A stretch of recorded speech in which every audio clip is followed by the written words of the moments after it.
و صحبت ما خوش آمدید بینندگان عزیز. شعله گلخوجه هستم، میزبانی این صحبت و سپاس از یک شما عزیزان که در این صبح بر وقت نیز روشن کرده تلفن های خود را و ما را از اونجا تماشا میکنید. و امروز 8 ینور است، روز سه شنبه و هر کاری که میکنید برایتان برای کار میخواهیم و چند دقیقه که با شما گفتگو خواهیم کرد به نظر من برای شما نیز از منفعت خالی نخواهد بود، چون که در این چند دقیقه من تلاش میکنم خبرهای مهم را به سهمی شما عزیزان برسانم و فراموش نکنید و تا با آخری صحبت ما را همراهی کنید، چون من میخواهم در پایان صحبت به چند سوالایی که شما روزی گذشته برای ما داده بودید پاسخ بگم.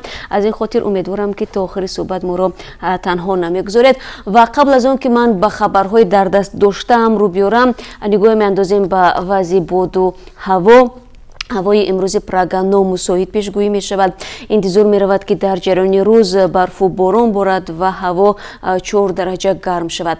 به فرق از پراگا در مسکو پایتخت روسیه حرارت هوا زیر صفر است، دقیق ترش 9 درجه. در آنجا نیز باریدن برف را امروز پیش بینی می کنند. در دوشنبه هم به احتمال زیاد امروز باران باریده، حرارت هوا 7 درجه گرم خواهد بود. خب خبر دیگری ما نیز به نامساعدی باد و هوا در تاجیکستان تا یک اندازه وابسته است.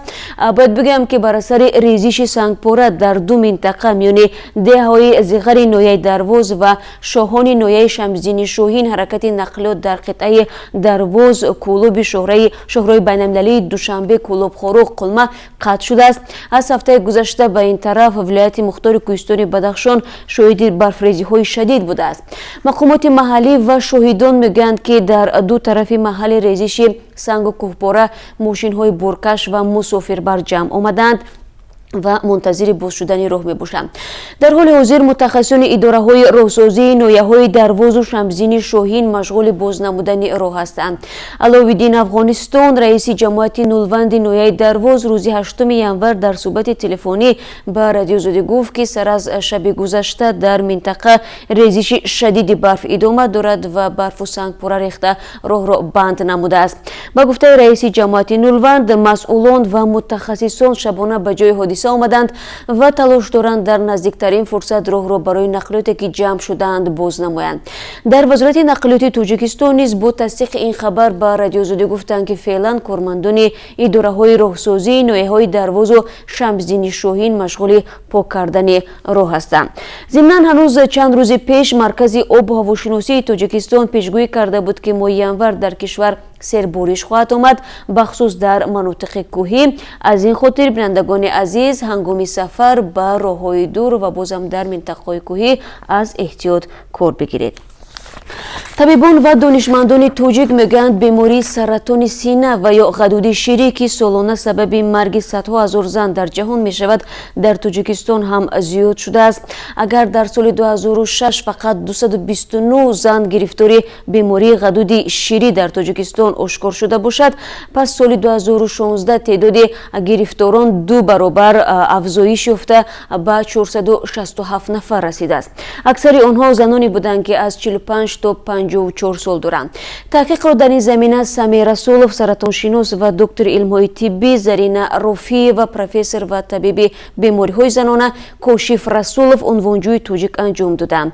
تحقیق آنها آخر سال گذشته نشر شد و بر اساس این تحقیق سرطان سینه حالا بیشتر از هر سرطان دیگر در تاجیکستان پنهان شده است و خطر آن وجود دارد که از میان هر 100,000 زن و دختر نه کمتر از 11 نفر آنها به این بیماری گرفتار شوند. این زمان با گفته مؤلفان ممکن است تعداد گرفتاران زیادتر باشد، چون تشخیص گسترده غدود شیری در تاجیکستان هنوز رایج نشده است و زنان هم از این بیماری آگاهی کافی ندارند.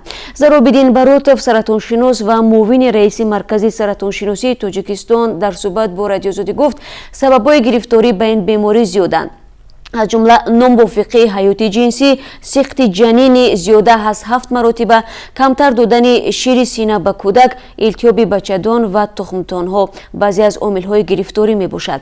بعداً بیماری‌هایی هستند که به سرطان مساعدت میکنند، به مثل فربهی، فشار بلندی و بیماری‌های جگر گفتو و از جمله افزود عامل‌های ارثی و ازدواج خویش و تباری هم میتواند سبب گرفتاری به سرطان سینه شود. به قول طبیب تاجیک، سال‌های اخیر مادران جوان تاجیک бо назардошти омилҳои эстетикӣ ба тифлони навзоди худ шир намедиҳанд ки кори хатост ва метавонад омили саратонзу шавад.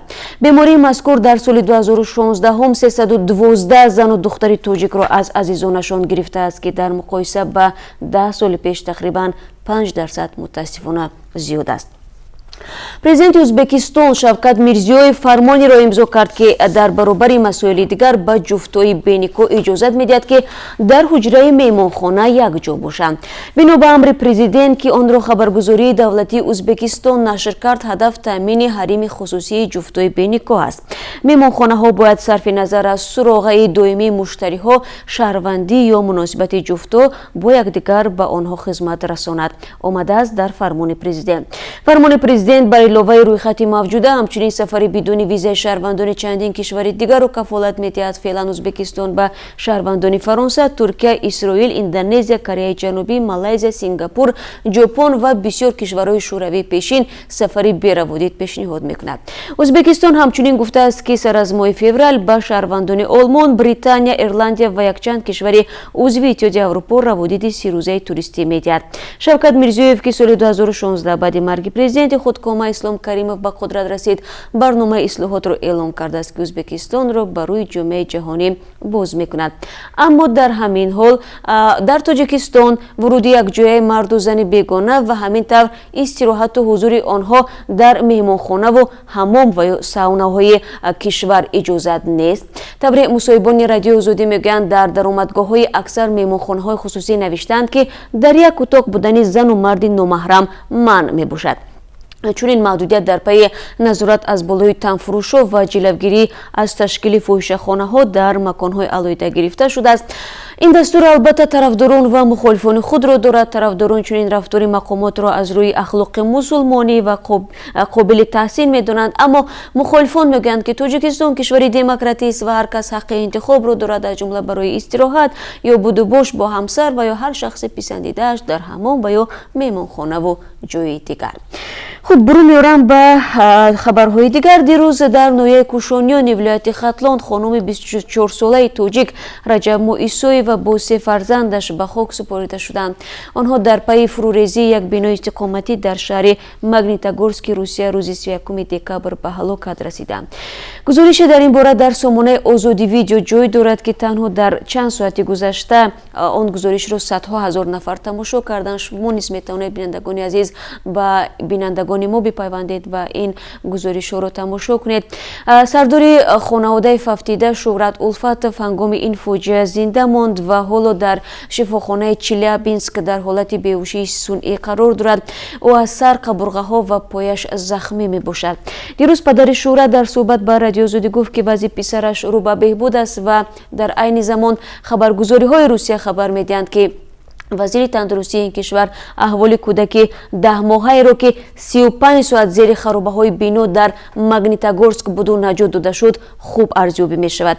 Вероника Скворцова аз ҷумла гуфтааст, писарак фаъол аст ва ин хеле муҳим аст ки овозаш пайдо шудааст ва ӯ гирья мекунад. ҳамчунин ба гуфтаи вазир, кӯдак аллакай мустақилона нафас мекашад. феълан пизишкон табобати кӯдаки 10-моҳаро идома медиҳанд. пизишкон мегӯянд, аз зирӯз кӯдак мустақилона хӯрокро фурӯ мебарад ва ӯро пурра аз таҷҳизоти сонӣ ҷудо карданд.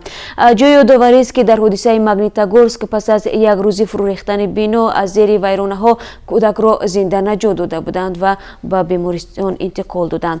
пизишкон муайян карданд ки дар пайи ҳодисаи нохуш дасту пои писаракро сармо зада, соқи пояш шикастааст ва зарбаи мағзии пӯшида мушоҳида мешавад. хуб, бояд бигӯям ки дар пайи таркиш ва фурӯрехтани бино дар Магнитогорск 39 нафар ҷони худро аз даст доданд. дирӯз дар пойтахти Шветсия шаҳри Стокгольм муҳокимаи 6 шаҳрванди Осиёи марказӣ оғоз ёфт. онҳо бо интиқоли сармоя ба гурӯҳи даҳшатафкани Давлати Исломӣ муттаҳам мебошанд. бар илова 3 нафари онҳо ба таҳризии ҳамла дар Стокгольм айбдор мегарданд.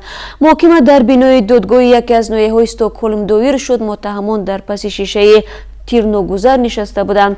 6 муттаҳам аз 24 то 46 сол доранд ва дар Шветсия будубоши қонунӣ доштанд. онҳо айбномаҳоро комилан рад мекунанд ва тахмин мешавад ки муҳокимаи ин 6 нафар то 11 феврали имсол ادامه کند.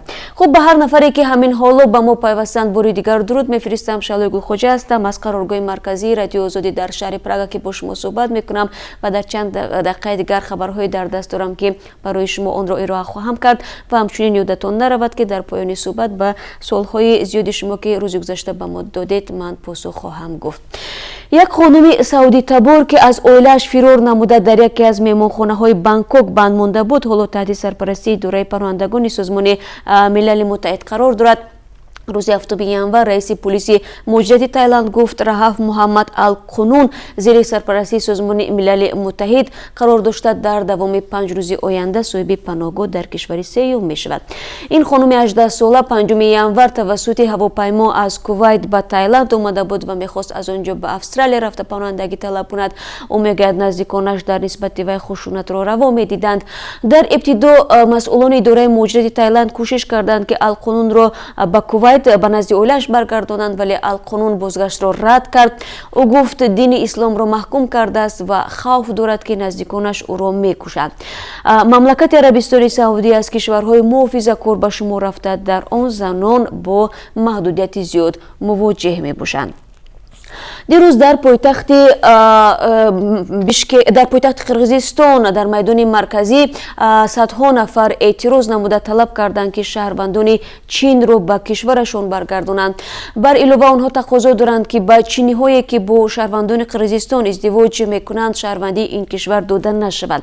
جمع آمدگان ابراز داشتند با قرقیزتبارانی که در چین تعقیب میشوند و به ویژه در اردوگاه های تربیوی ولایت شینجان جای داده شدند همدل هستند.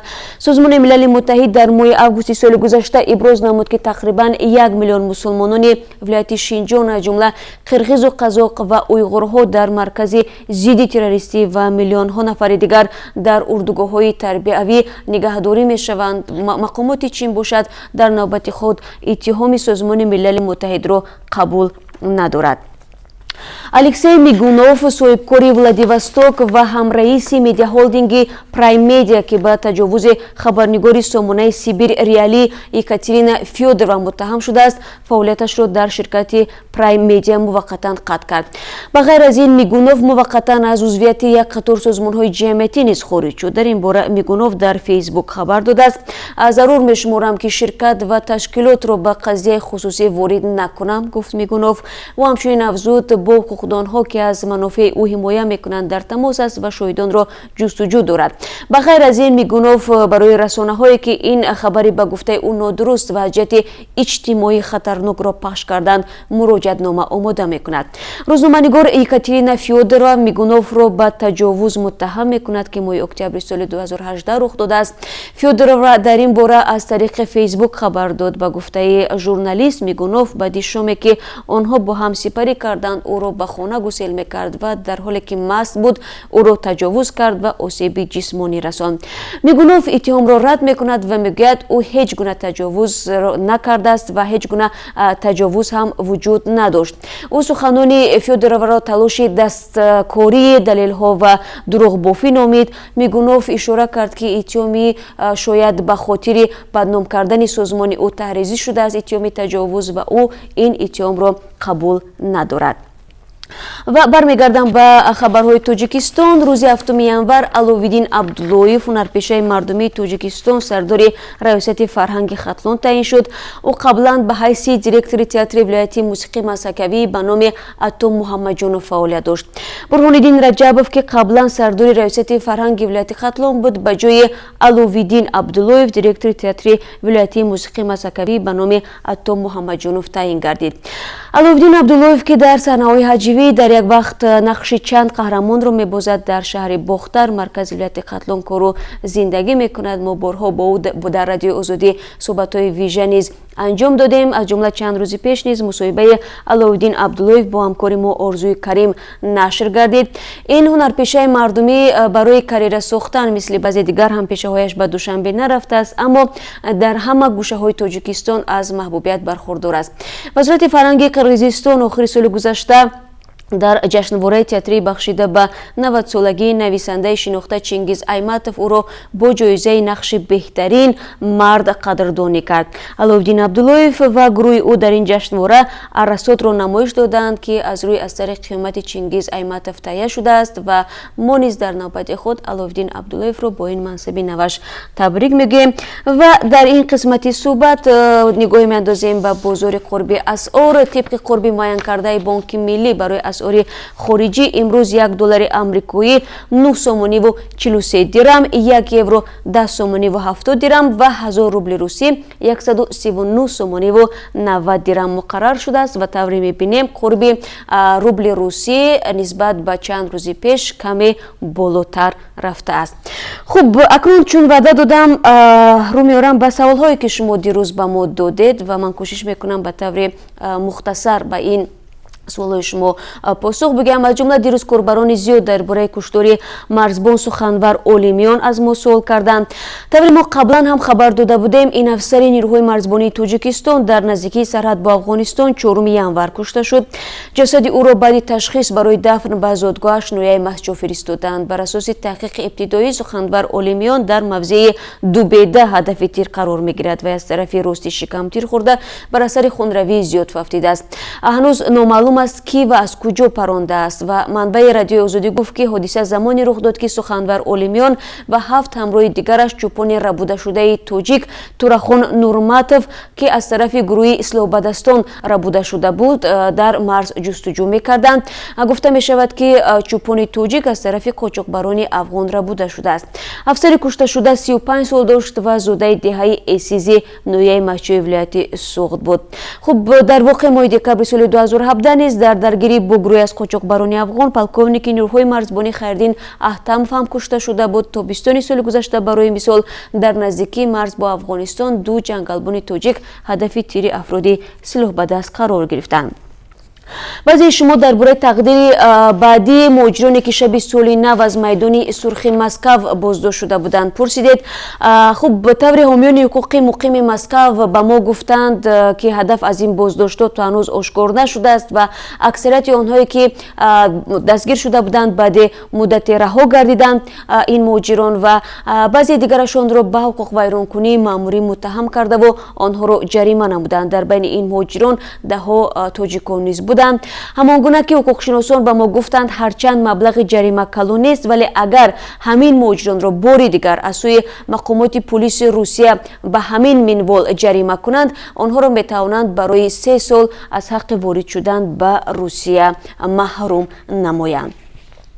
در مورد تقدیر کرامت شریپوف که یکی از دیگر سوالهای شما بود من چنین پاسخ میگویم که در ماه دکبر دادگاه عالی تاجیکستان ادعای کرامت شریپوف را درباره شهروند این کشور نبودنش رد کرد. مسئولان دادگاه عالی در یک حلنامه گفتند که شریپوف در حدود تاجیکستان زاده شده است و شهروند تاجیکستان است. خب برابر جنبش مهاجران کره تاجیک یک سال قبل یعنی طور شما هم در یاد دارید روز 13 دکبر از شهروندی روسیه محروم و از حدود آن کشور اخراج کرده شده بود و مقامات روسیه گفتند بنا به سندهای پیشنهاد کرده جانب دوشنبه او شهروند تاجیکستان است و به همین دلیل به تاجیکستان فرستاده شد. اما کرامت شریپوف با فشار دارد که او در تاجیکستان شوروی زاده شده شناسنامه آن دوره را داشت نه از تاجیکستان زمانی استقلال را و ادعا دارد که روسیه او را غیر قانونی به تاجیکستان فرستاده به هیچ شهروندی و سند گذاشته است. شریپوف میخواهد روسیه شهروندی او را برقرار کند و او به فعالیتش در آن کشور ادامه دهد و در صحبتی که اخیراً او در صحبت با رادیو آزادی داشت او گفت که از دادگاه عالی از حکمش راضی نیست و حکمش را حتی آدم فروشی نامیده. افزود که کوشش خواهد کرد با یاری وکیلان مدافع این قضیه را به دادگاه حقوق بشری اروپا کشاند. خب بینندگان عزیز بازم اگر در جریان این پخش مستقیم برای ما سوال دادید من در این روز یا که روزی بعدی بازم در پایان نویدی بمدادی به سوالتون پاسخ خواهم گفت و تشکر که ما را همراهی کردید و 3 ساعت پس من در پخش مستقیم در سرخط خبرهای روز شما رو بازم منتظر می شوم.